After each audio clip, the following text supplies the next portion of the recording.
இரவு தொழுகைக்கு பின்பாகவும் மார்க்க சம்பந்தமான பல்வேறு விஷயங்களை நாம் அறிந்து வருகின்றோம்.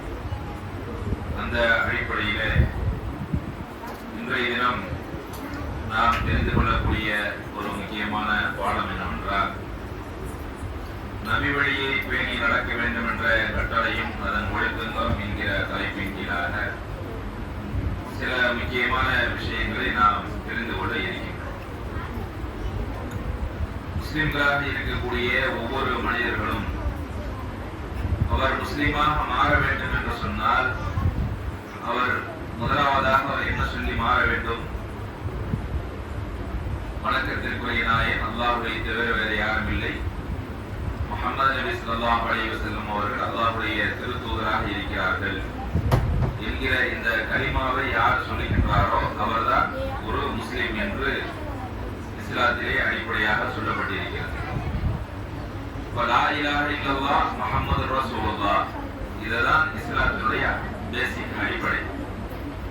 இந்த அடிப்படையில் சொல்லக்கூடிய விஷயம் என்னவென்று சொன்னால், லா இலாஹ இல்லல்லாஹ் என்பதற்கு என்ன அர்த்தம் என்று சொன்னால், வணக்கத்திற்குரிய நாயன் அல்லாஹ்வை தவிர வேறு யாரும் இல்லை, அதான் அர்த்தம்.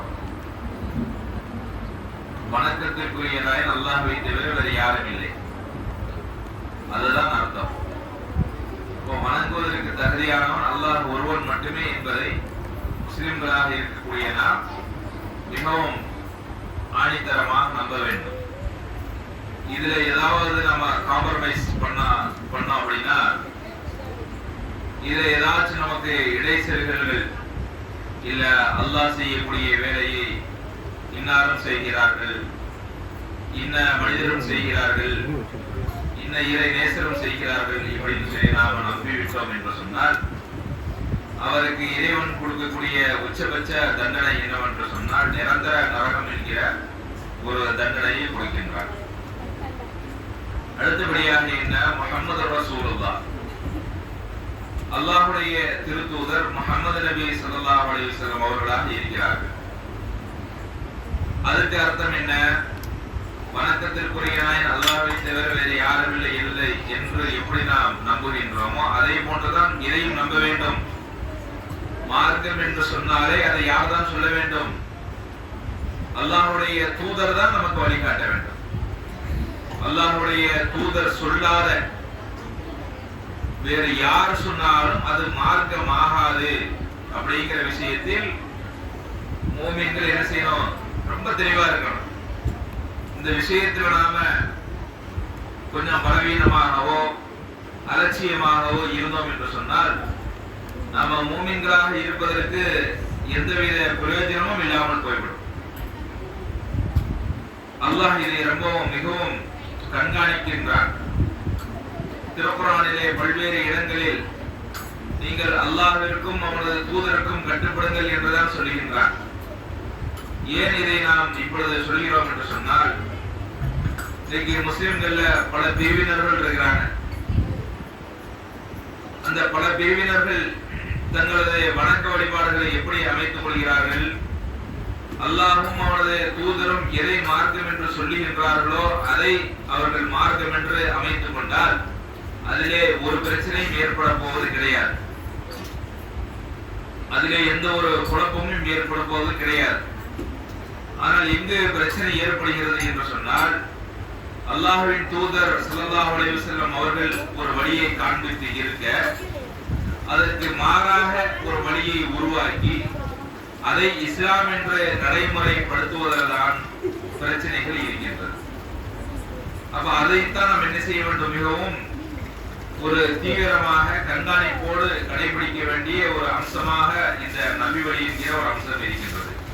அதற்குதான் அல்லாஹ் ரப்பல் ஆலமீன் திருக்குர்ஆனிலே இந்த நபியை பற்றி சொல்லும் பொழுது நபிக்கு என்னென்ன பணிகள் என்று அல்லாஹ் சொல்லுகிறான். இந்த மார்க்கத்தில் என்ன சொல்லுகிறான்? அல்லாஹ் தஆலா அல்லாஹ் சொல்லி காட்டுகின்றான், வமா ஆதாகுமுர் ரசூல் ஃபஹுதூஹு வமா நஹாகும் அன்ஹு. தூதர் உங்களுக்கு எதை கொடுக்கின்றாரோ அதை எடுத்துக் கொள்ளுங்கள், எதை விட்டும் உங்களை விலக்குகின்றாரோ அதை விட்டும் விலகிக் கொள்ளுங்கள் என்று அல்லாஹ் ரப்பல் ஆலமீன் சொல்லி காட்டுகின்றார். தூதருக்கு என்ன வேலை என்று சொன்னால், நமக்கு வணக்க வழிபாடுகளை கற்றுத் தருவதும் மார்க்க சட்டங்களை கற்றுத் தருவதும் அதுதான் அவர்களுக்கு முக்கியமான வேலை. அதே நேரம் அல்லாஹ்வுடைய தூதர் ஸல்லல்லாஹு அலைஹி வஸல்லம் அவர்களை பற்றி அல்லாஹ் திருக்குர்ஆனில் சொல்லும் பொழுது, மார்க்கம் என்ற பெயரில் அவராக ஏதேனும் சுயமாக சொல்லுவாரா என்று கேட்டால் அவர் அப்படி சொல்லவே மாட்டார் என்று அல்லாஹ் சொல்லி காட்டுகின்றார். எப்படி சொல்லுகின்றான்? வமா யன்திகு அனில் ஹவா இன் ஹுவ இல்லா வஹயு யூஹா. அவர் தம் இச்சைப்படி எதையும் பேசுவதில்லை, இது அறிவிக்கப்படும் இறை செய்தியை தவிர வேறு இல்லை என்று அல்லாஹ் ரப்பல் ஆலமீன் சொல்லி காட்டுகின்றார். அப்ப அல்லாஹ்வுடைய தூதருக்கு முக்கியமான வேலை, அல்லாஹ்விடமிருந்து வரக்கூடிய வேலை என்னவென்று சொன்னால் வஹி செய்தி. அந்த வஹியை என்ன செய்வார்கள்? மக்களுக்கு மத்தியிலே எடுத்து செல்வார்கள். இப்ப அல்லாஹ்வுடைய தூதருக்கு வேலை நம்ம என்ன விளங்கிட்டோமா? அவங்களுக்கு என்ன வேலை? இறைவனிடமிருந்து வஹி செய்தி வரும், அதை மக்களுக்கு என்ன செய்வாங்க? அதை எடுத்து சொல்லுவார்கள். இது அல்லாஹ்வுடைய தூதருக்குண்டான வேலை. மக்களாக இருக்கக்கூடிய நமக்கு என்ன வேலை, நமக்கு என்ன கடமை என்று சொன்னால், அவர்கள் சொல்லக்கூடிய அந்த வஹி செய்திகளை பின்பற்றி நடக்க வேண்டும். அப்படி பின்பற்றி நடப்பது ஒவ்வொரு மூமின்கள் மீது கட்டாய கடமையாக இருக்கிறது என்பதைத்தான் திருக்குர்ஆன் பல இடங்களிலே சொல்லி காட்டுகின்றது. இன்னும் அப்படி நடக்க வேண்டும் என்பதை திருக்குர்ஆன் ஆர்வப்படுத்துகின்றது. எப்படி சொல்றது? குல் இன் குன்தும் துஹிப்பூனல்லாஹ் ஃபத்தபிஊனி யுஹ்பிபுக்குமுல்லாஹ் வ யக்ஃபிர் லக்கும் துனூபக்கும் வல்லாஹு கஃபூருர் ரஹீம். நபியை பின்பற்றுவதில் நாம எப்படி இருக்க வேண்டும் என்று திருக்குர்ஆன் சொல்லுது பாருங்க. அல்லாஹ் சொல்லுகின்றான் பாருங்கள், நீங்கள் அல்லாஹ்வை நேசிப்பவராக இருந்தால், உண்மையிலே நீங்கள் அல்லாஹ்வை நேசிப்பது உண்மையாக இருந்தால் என்னை பின்பற்றுங்கள் அப்படின்னு யார் சொல்றா? நபிகள் நாயகம் ஸல்லல்லாஹு அலைஹி வஸல்லம் சொல்றாங்க. நீங்கள் அல்லாஹ்வை நேசிக்கிறது உண்மைதானா? அப்படி உண்மையாக இருந்தால் ஃபத்தபிஊனி, என்னை நீங்கள் பின்பற்றுங்கள். என்னை நீங்கள் பின்பற்றலாம் என்ன நடக்கும் தெரியுமா? அல்லாஹ் உங்களை நேசிப்பான், உங்கள் பாவங்களை உங்களுக்காக மன்னிப்பான். அல்லாஹ் மிக்க மன்னிப்பவன், நிகரில்லா அன்பாளன் என்று அல்லாஹ் ரப்பல் ஆலமீன் நபிகள் நாயகம் ஸல்லல்லாஹு அலைஹி வஸல்லம் அவர்கள் சொல்லி அந்த செய்தியை திருக்குர்ஆனில் சொல்லி காண்பிக்கின்றார். அப்ப இதிலிருந்து நாம் என்ன விளங்கிக் கொள்ள வேண்டும் என்று சொன்னால், நபிகள் நாயகம் ஸல்லல்லாஹு அலைஹி வஸல்லம் அவர்கள் மார்க்கத்தை நமக்கு சொல்லி விடுவார்கள். முஸ்லிம்களாக இருக்கக்கூடிய நாம் என்ன செய்ய வேண்டும்? அவர்கள் சொல்லியது மட்டும்தான் மார்க்கம் என்று நாம் அதை உறுதியோடு நாம் ஏற்றுக்கொண்டு அதன்படி நாம் நமது வாழ்வை அமைத்துக் கொள்ள வேண்டும். அடுத்தபடியாக என்ன? அல்லாஹ்வுடைய தூதரை எதற்காக வேண்டி நமக்கு தூதராக அனுப்பியிருக்கிறார் என்று சொன்னால், அவர்கள் எப்படி இந்த மார்க்கத்தின் பிரகாரம் நமக்கு வழிகாட்டி தந்தார்களோ அதை நாம் முன்மாதிரியாக எடுத்துக்கொண்டு நடக்க வேண்டும். உதாரணத்திற்கு எப்படி தொழுதார்களோ அப்படித்தான் நாமும் தொழுத வேண்டும். எப்படி நோன்பு வைத்தார்களோ அப்படித்தான் நாமும் நோன்பு நோக்க வேண்டும். எப்படி ஜகாத் கொடுக்க சொன்னார்களோ அப்படித்தான் நாமும் ஜகாத் கொடுக்க வேண்டும். எப்படி ஹஜ் செய்ய சொன்னார்களோ அப்படித்தான் நாமும் ஹஜ் செய்ய வேண்டும். எப்படி தனிப்பட்ட வாழ்க்கையில், குடும்ப வாழ்க்கையில் எப்படி நடந்தார்களோ, எப்படி பெருந்தன்மையோடு நடந்தார்களோ, எப்படி நல்ல மனிதர்களாக நடந்தார்களோ, சமூகத்தில் எப்படி நல்ல மனிதராக நடந்தார்களோ, பிற நாட்டினரோடு எப்படி கண்ணியத்தோடு நடந்தார்களோ, போர் காலங்களில் எப்படி நடந்தார்களோ, எதிரிகளிடத்தில் எப்படி நடந்தார்களோ, இப்படி எல்லா விஷயங்களிலும் ஒரு முன்மாதிரி இருக்கின்றது. அதைத்தான் அல்லாஹ் ரப்பல் ஆலமீன் சொல்லி காட்டுகின்றான். லகத் கான லக்கும் ஃபீ ரசூலில்லாஹி உஸ்வத்துன் ஹஸனத்துன் லிமன் கான யர்ஜுல்லாஹ வல் யௌமல் ஆகிர். அல்லாஹ்வையும் மறுமை நாளையும் நம்பிக்கை கொண்டு அல்லாஹ்வை அதிகம் நினைக்கும் உங்களுக்கு அல்லாஹ்வின் தூதரிடம் அழகிய முன்மாதிரி இருக்கிறது என்று அல்லாஹ் ரப்பல் ஆலமீன் சொல்லி காட்டுகின்றான். ஆனால் இன்னைக்கு நாம் அல்லாஹ்வுடைய தூதருடைய முன்மாதிரி எதையாச்சும் ஒன்றை நாம் எடுத்து நமது வாழ்க்கையை நம்ம நடத்துறோமா? நம்மிடத்தில் என்ன ஒரு ஃபாலோவிங் இருக்கின்றது? எதை நாம் பின்பற்றுகின்றோம்? நபிகள் நாயகம் ஸல்லல்லாஹு அலைஹி வஸல்லம் அவர்கள் சொல்லியது போன்று நமது வணக்க வழிபாடுகள் இருக்கின்றதா? நபிகள் நாயகம் ஸல்லல்லாஹு அலைஹி வஸல்லம் அவர்கள் சொல்லியது போன்று நமது உலக விஷயங்கள் இருக்கின்றதா? அவர்கள் சொல்லியது போன்று நாம் இந்த உலகத்திலே திருமணங்களை நடத்துகின்றோமா? அவர்கள் சொல்லியது போன்று இறப்பு விஷயங்கள், பிறப்பு இறப்பு விஷயங்களை நாம் நடத்துகின்றோமா? அவர்கள் சொல்லியது போன்று சடங்கு சம்பிரதாயங்களை நாம் நடத்துகின்றோமா என்று கேட்டால், இந்த உலகத்தில் பிற மத மக்கள், பிற சமுதாய மக்கள் எதை தங்களது வாழ்க்கை நெறியாக ஏற்று நடத்துகின்றார்களோ அதையே தான் என்ன செய்யற இன்னைக்கு ஃபாலோ பண்ணிட்டு இருக்கிறோம். இன்னைக்கு எத்தனை விஷயங்கள் நபீல் நாயகம் ஸல்லல்லாஹு அலைஹி வஸல்லம் அவருடைய விஷயங்கள் இன்னைக்கு நாம புறக்கணித்து வாழ்ந்து வருகின்றோம். ஏராளமான விஷயங்களை நாம புறக்கணித்து வாழ்ந்து வருகின்றோம். நிறைய விஷயங்கள் சொல்றாங்க. உதாரணத்திற்கு சொல்வதாக இருந்தால், இன்று பாருங்கள், பேசிக்கா நீங்க ஒன்று நீங்க விளைவிக்கிறனும், நமக்கு தெல்ல தெளிவான மார்க்கம், இந்த மார்க்கத்தில் இருக்கக்கூடிய ஒரு தெளிவு வேறு எந்த மார்க்கத்திலையும் இல்லை என்பதுதான் நிதர்சனமான ஒரு உண்மை. சிம்பிளா சொல்லிடுறான். அல்லாஹ்வும் அவனது தூதரும் சொன்னார்களா அதை நாங்கள் எடுத்துக்கொள்வோம். அவர்கள் சொல்லாமல் வேறு யார் சொன்னாலும் அதை மார்க்கம் என்று நாங்கள் எடுத்துக்கொள்ள மாட்டோம். இந்த ஒரு லைன்ல நாம் இருந்தா போதும், நாம் யார் வெற்றியாளர்கள். அதை விடுத்துவிட்டு சஹாபாக்கள் சொன்னாலும் நாங்கள் கேட்போம், சஹாபாக்கள் ஒரு சட்டத்தை சொன்னாலும் நாங்கள் கேட்போம், அதற்கு பின்னால் வந்த இமாம்கள் ஒரு சட்டத்தை சொன்னாலும் நாங்கள் கேட்போம், அல்லது எங்கள் ஊரிலே ஒரு பழக்கம் இருக்கின்றது, இதைத்தான் நாங்கள் எங்கள் ஊரிலே காலம் காலமாக செய்து வருகின்றோம், எனவே அந்த பழக்கத்தை நாங்கள் மாற்ற மாட்டோம் அப்படின்னு சொல்லி சொன்னாலும் நாம் கேட்போம் என்று சொன்னால், நாம் என்ன செய்து விடுவோம்? வழிகட்டு போய்விடுவோம். இன்னைக்கு நம்ம ஊர்ல பாக்குறோம், எவ்வளவு இப்ப நம்ம நபி வழியை பின்பற்றுதல் என்ற மக்கள்கிட்ட போய் சொன்னோம் அப்படின்னா, அவர்கள் சொல்லக்கூடிய ஒரே வார்த்தை என்ன? காலங்காலமா எத்தனை பண்ணிட்டு இருக்கிறோம், இது ஊர் வழக்கம்ல, இதை நீங்க இன்னைக்கு மாத்தணும்னு சொல்றாங்க. எப்படி மாத்துறது? இதுக்கு முன்னாடி அப்ப இருக்கிறவங்க ஆலிம்கள் இல்லையா? அவங்களுக்கு மார்க்கம் தெரியாதா? ஆலிம்கள் சும்மாவா இருக்கிறாங்க? ஆலிம்கள் எல்லாம் ஓதி படிச்சுட்டு இருக்கிறாங்க. அவங்களுக்கு தெரியாத மார்க்கம் அவங்களுக்கு தெரியுது. இப்படிங்கிற மாதிரி என்ன செய்யறாங்க? விதண்டாவாதம் பேசுறாங்களே தவிர மார்க்க விஷயத்தை இருக்கிறது என்று சொல்லுவதற்கு அவங்களுக்கு என்ன பிரச்சனை? ஏராளமான விஷயங்களை பார்க்கலாம். விதத்தான விஷயங்கள் நிறைய நடக்குது. உதாரணத்திற்கு ஒரு விஷயத்தை சொல்றதா இருந்தா, இன்னைக்கு நாம பாங்கு சொல்றோம்.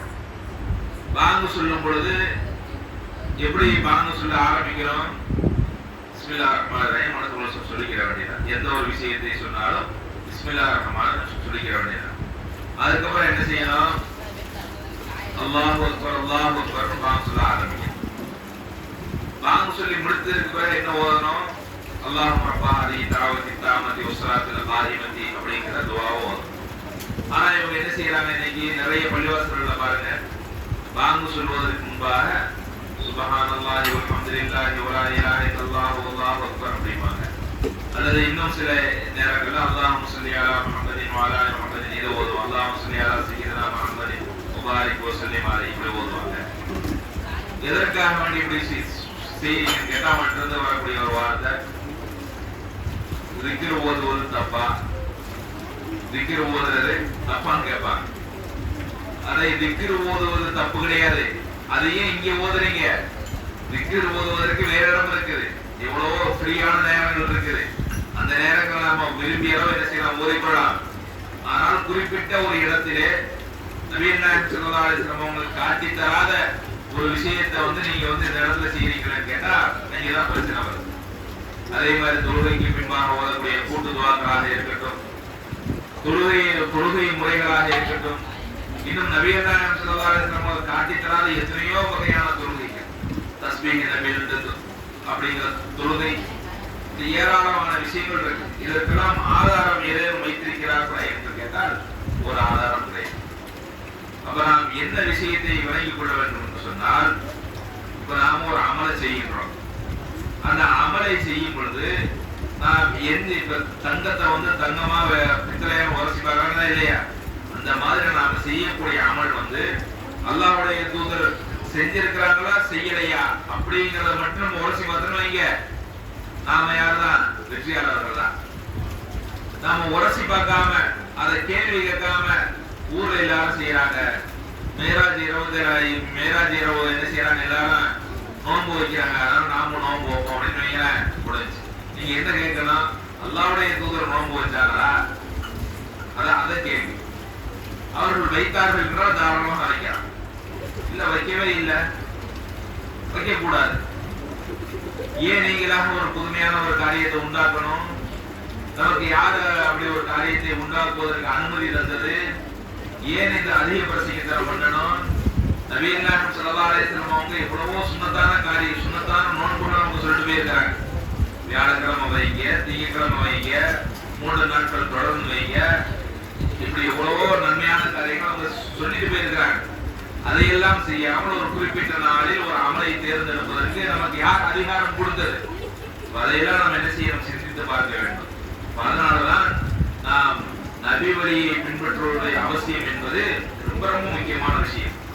அதுதான் பாருங்க, அல்லாஹ் ரப்பல் ஆலமீன் மக்களுக்கு மத்தியில ஏதாச்சும் ஒரு கருத்து வேறுபாடு வரும்.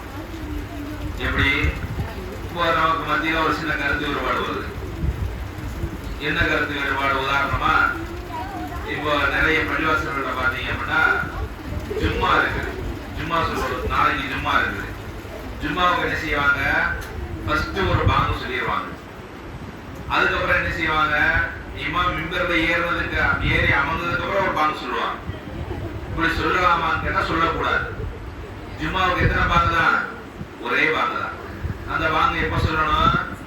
இமாம் மிம்பரில் ஏறி அமர்ந்தவுடன் சொல்ற அது ஒரு பாங்கு தான். இப்ப நமக்கு ஒரு நமக்கும் உங்களுக்கு மத்தியில ஒரு பிரச்சனை வருது. என்னது, ஏன் அப்படி 2 பாங்கு சொல்றீங்க, ஒரு பாங்கு தான் சொல்லணும் அப்படின்னு பிரச்சனை வருது வைங்க. இப்ப அல்லாஹ் நமக்கு என்ன வழி காட்டுகிறான் என்று சொன்னால், ஏதேனும் ஒரு விஷயத்தில் நீங்கள் கருத்து வேறுபாடு கொண்டால் அதனை அல்லாஹ்விடமும் இத்தூதரிடமும் கொண்டு செல்லுங்கள். நம்ம எங்கே போயிடணும்? சரிப்பா, நீ பாங்கு சொல்றியா, சொல்லு, பிரச்சனை இல்லை. அது யாரிடம் நிகழ்த்த? அல்லாஹ்வுடைய தூதர் ஸல்லல்லாஹு அலைஹி வஸல்லம் அவங்க நமக்கு உங்களுக்கு இப்படி சொன்னாங்களா? அவர்கள் சொல்லி நமக்கு வழியை காண்பித்தார்களா? அப்படின்னு ஒரே கேள்விதான். இல்ல, அல்லாஹ்வுடைய தூதர் ஸல்லல்லாஹு அலைஹி வஸல்லம் அவங்க 2 பாங்கு சொல்லல, ஒரே பாங்கு தான் சொன்னார்கள். வேலை முடிஞ்சு. ஒரு பாங்கு தான் சொன்னாங்க அப்படின்னா நம்ம என்ன செஞ்சிடணும்? ஒரு பாங்கு சொல்றாங்க நம்ம எடுத்துக்கிறோம் அப்படின்னு சொல்லி என்ன செய்யுது? திருக்குர்ஆன் நமக்கு தெளிவான முறையில் நமக்கு சொல்லுது. அதுக்குதான் நமக்கு அல்லாஹ்வுடைய தூதர் விஷயத்துல கட்டுப்படுறதுக்கு இவ்வளவு பெரிய விஷயம் நமக்கு சொல்லுது, நமக்கு சொல்லித் தரப்பட்டிருக்கிறது. இப்ப நம்ம அந்த விஷயத்தில் நாம் என்ன செய்கின்றோம் என்று சொன்னால் ரொம்ப பலவீனமாக இருக்கின்றோம். யாரு என்ன சொன்னாலும் ஆலிம் தானே சொல்லுகின்றார்கள், ஊர்ல எல்லாரும் மக்களும் சேர்ந்து செய்யறாங்க, பெரும்பான்மையான மக்கள் செய்யறாங்க அப்படின்னு நம்ம பார்க்கிறதை தவிர, நீங்கள் மறுமையில் நன்றாக ஒன்று வழங்கிக் கொள்ளுங்கள். இந்த உலகத்துல நாம ஒரு எப்படி வாழ்கிறோம் என்று சொன்னால் ஒரு சமூக பிராணியாக வாழ்கிறோம். சமூக பிராணினா புரியுதா? ஒருத்தரோட ஒருத்தர் இணைஞ்சு ஒன்றிணைந்து வாழ்றதா ஒரு மனிதனுக்கு பிடிக்கும். மனிதன் தனிமை என்ன செய்ய மாட்டான், விரும்ப மாட்டான். மனிதன் எதை விரும்புவான்? ஒரு சேஃப்டியா இருக்கணும், ஒரு பாதுகாப்பா இருக்கணும், யாரையும் பகிச்சுக்கிற கூடாது இல்லையா? நம்ம இந்த உலகத்துல இருக்கிறாலும் நம்ம சம்பாதிக்கக்கூடிய பொருளாதாரம், நம்ம வீடு, நம்மளுடைய வாசல், நம்மளுடைய பிள்ளைகள், நம்மளுடைய மனைவி மக்கள், நம்ம பெற்றோர்கள், இவங்களாம் சேஃப்டியா இருந்துட்டு போயிடணும். இதுக்கு ஆப்போசிட்டாக இருக்கக்கூடிய பிரச்சனைகளும் என்ன செய்யக்கூடாது, ஈடுபட்டுக்கூடாதுன்னு என்ன செய்வோம் பார்ப்பான். அப்ப அந்த மாதிரி நிறைய மக்கள் என்ன செய்யறாங்க அப்படின்னா, இப்போ ஒரு மஹல்லாவோட இருப்பாங்க. அந்த மஹல்லாவில் இருக்கக்கூடிய மக்கள் ஒரு கொள்கையை ஏற்று நடக்கிறாங்க. அந்த அந்த நபருக்கு இவர்கள் செய்வது மார்க்கத்திற்கு முரணான ஒரு காரியம், இறைவனுக்கு மாற்றமான ஒரு காரியத்தை இந்த ஜமாத்து பண்ணுது அப்படின்னு சொல்லி விளங்கினாலும் என்ன செய்ய மாட்டாங்க, அதை பற்றி வாய் திறக்க மாட்டார்கள். ஆனால் அவர்கள் நன்றாக ஒன்று விளங்கிக் கொள்ள வேண்டும், நாளை நாம் மரணித்ததற்கு பிறகு இந்த ஜமாத் நம்ம கூட வராதுங்க. எந்த ஜமாத் நம்ம கூட வராது. நாம் அங்கம் வகிக்கக்கூடிய எந்த ஜமாத்தும் நம் கூட வராது. எந்த தலைவர்களும் நம்முடன் வரமாட்டார்கள். எந்த நண்பர்களும் நம்முடன் வரமாட்டார்கள். நம்மை பெற்றோரத்தை பெற்றோர்கள் வரமாட்டார்கள். நமது உற்சாக உறவினர்கள் யாரும் வரமாட்டார்கள். இன்னும் சொல்ல போனால் அல்லாஹ் என்ன சொல்லுகிறான், திருக்குர்ஆனில் சொல்லி காட்டுகின்றான், மஹ்ஷரிலே மனிதனுடைய நிலை எப்படி இருக்குமா? யௌம யஃபிருல் மர்உ மின் அஹீஹி, தனது சகோதரனை பார்த்து விரண்டு ஓடுவான். வ உம்மிஹி வ அபீஹி, தனது பெற்றோர்களை பார்த்து விரண்டு ஓடுவான். வ ஸாஹிபத்திஹி வ பனீஹி, தனது மனைவி மக்களை பார்த்து விரண்டு ஓடுவான். ஏன் விரண்டு ஓடுறான் தெரியுமா? ஐயா இவர்கள்லாம் இங்க வந்துட்டாங்க, இவங்க இங்கேயே வந்து எங்களை காப்பாத்துங்க, எனக்கு ஏதாச்சும் உதவி செய்யுங்க, நம்மள்ட்ட கேட்டுருவாங்க அப்படின்னு சொல்லிட்டு மனிதன் மறுமை நாளில் இந்த உலகத்தில் யாரை மிகவும் நேசமாக பாசமாக பாவித்து வாழ்ந்தானோ அவர்களை பார்த்து இரண்டு விடுவான். அப்ப அங்க நம்மளுக்கு என்ன கான்செப்ட்ல இருக்குன்னு நம்ம தப்பிச்சா போதும் அப்படிங்கிற ஒரு சுயநலம் தான் மறுமை நாளில் மேலோங்கி இருக்கும். அப்ப மறுமை நாள்ல நாம தப்பிச்சால் போதும் அப்படிங்கிற நிலைமையில இருக்கும் பொழுது நாம் நன்றாக ஒன்று விளங்கிக் கொள்ள வேண்டும். நமது வாழ்க்கை இந்த உலகத்தில் முற்றுப்பெற்று விட்டால் அங்கு நமக்கு துணைக்கு யாரும் வரமாட்டார். அப்ப நமக்கு துணைக்கு வருவது என்னதான் வரும்? இந்த குர்ஆனும் நபி வழியும், இந்த ரெண்டு தான் வரும். இந்த ரெண்டு தான் நம்மளை வந்து காப்பாற்றுமே தவிர இந்த உலகத்தில் உள்ள யாரும் நமக்கு என்ன செய்ய முடியாது, உதவி செய்ய முடியாது என்பதை மக்கள் நன்றாக புரிந்து கொள்ள வேண்டும். எனவே நபி வழியை முழுமையாக பின்பற்றி வாழக்கூடிய, நபி வழிக்கு மாற்றமாக யார் எவ்வளவு பெரிய கூட்டங்கள் ஒரு கருத்தை சொன்னாலும் நபி வழியைத்தான் நாங்கள் பின்பற்றுவோம் அப்படிங்கிற ஆணைத்தரமான அந்த விஷயத்தில் உறுதியாக இருக்கக்கூடிய ஒரு பாக்கியத்தை வல்ல ரஹ்மான் நாம் அனைவருக்கும் வழங்க வேண்டும் என்று கூறி இந்த சிறிய ஒரு நிறைவு செய்யும் மூலமாக